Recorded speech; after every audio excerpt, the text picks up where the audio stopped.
For your 1-point perspective winding shapes project, once you have drawn your shapes, whether you've traced them or you made them up yourself, it is then take them from a shape and make them into a form. So the first thing you're going to want to do is to put your vanishing point somewhere in the middle, and then you're going to use your ruler. It is a tool, it is not a toy, so please don't abuse our classroom supplies. So what you're going to do is from the corners, you are going to, that are closest to the vanishing point, you are going to draw lightly. Draw lines super light, because you will be erasing a portion of them. So I'm going to draw the lines that are closest, or from the corners, the closest to the vanishing point, lining it up with my ruler every single time. Okay, so it looks like it's getting sucked into space right now. Now, you may have seen this, the 6th grade's kind of doing a project similar, but you are putting a little bit of a twist on it. You need to decide the thickness of what your form is going to be. So whatever line that you see, if I want the thickness to be about right there, I'm going to measure, get the right angle, get the correct angle, match your angle, parallel lines, okay? This one, I'm gonna match my angle, drag it down, and connect. This one, match my angle, drag it, meet it, and connect. And then you would use a big eraser for this. Use our big white erasers and erase what you don't need. Another reason to, like, you should not be pressing so hard to score the paper.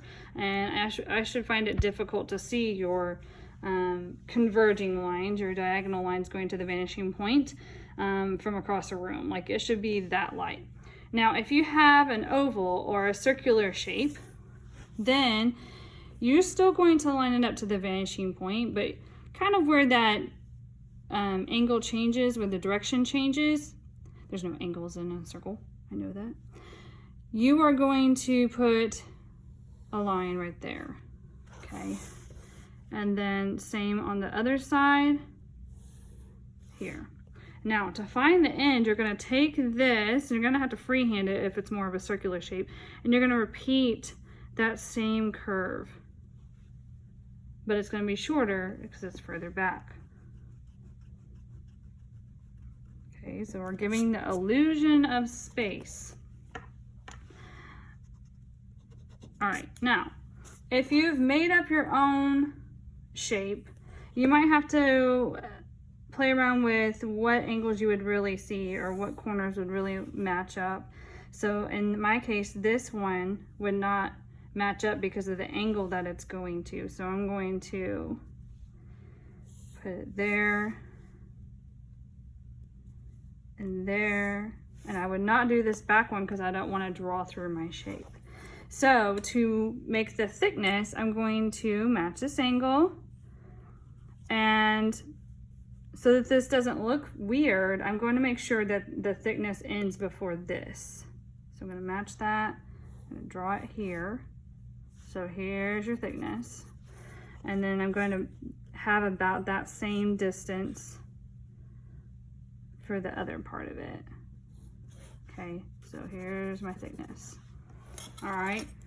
Now, if you have a shape directly in front of or to the side, then you may only have the face of the shape and then one side of your form.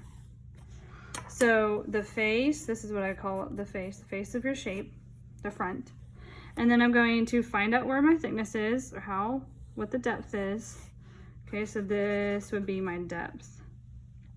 All right, so same thing as if this was on the side, it would look like that. So anytime it's like directly in line, like in a cross with the vanishing point, you will probably only have a face and a side.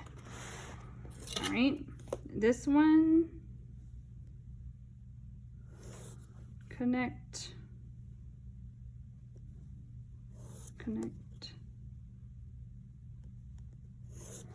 Decide where your thickness is going to be. Again, this is more of a, well, it's more of a diamond, so a rhombus, if you will. I'm going to match the thickness. Okay, and this back line, I'm going to match the angle, but make sure it lines up to that back corner. Okay, and so you have a thickness at the top and a thickness here on the side.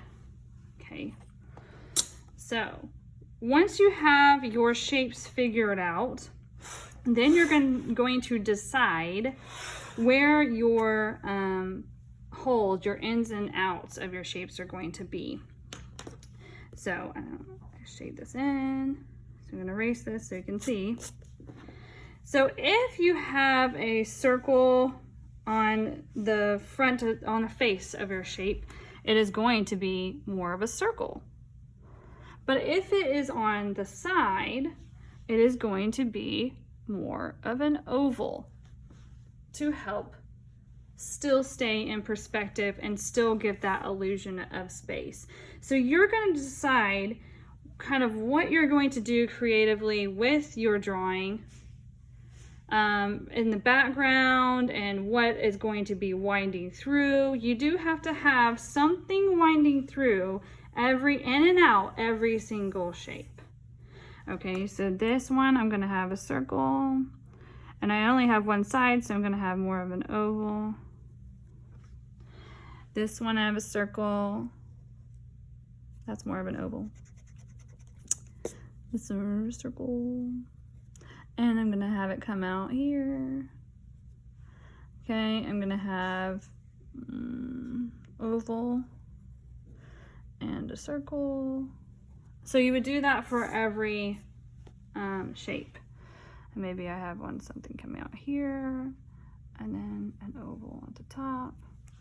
All right, so then you have to decide what's going to go through. So no matter what you're drawing and what you end up turning it into, you're going to need to have two lines essentially that stay parallel.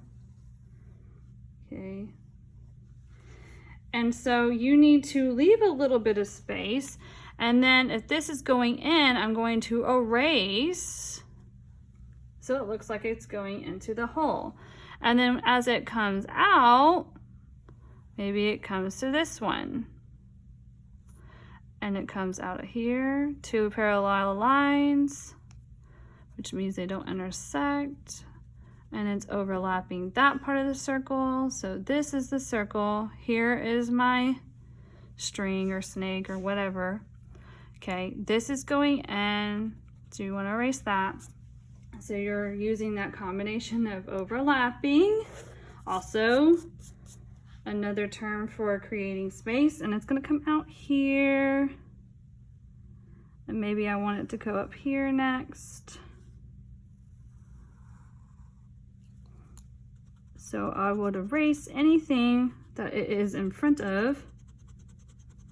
So it's going in and then coming out. Again, you are making your own shapes. You are making your own winding designs. Kind of went the wrong way there. That's what an eraser's for. There. I'm gonna need to get a little thinner there. It's overlapping this. It's overlapping this. It's overlapping right here, going in. And then coming out here, going in, out, in, and then out. And maybe it's a, snake head or something, I don't know. And so, depending on, that's real basic, of course.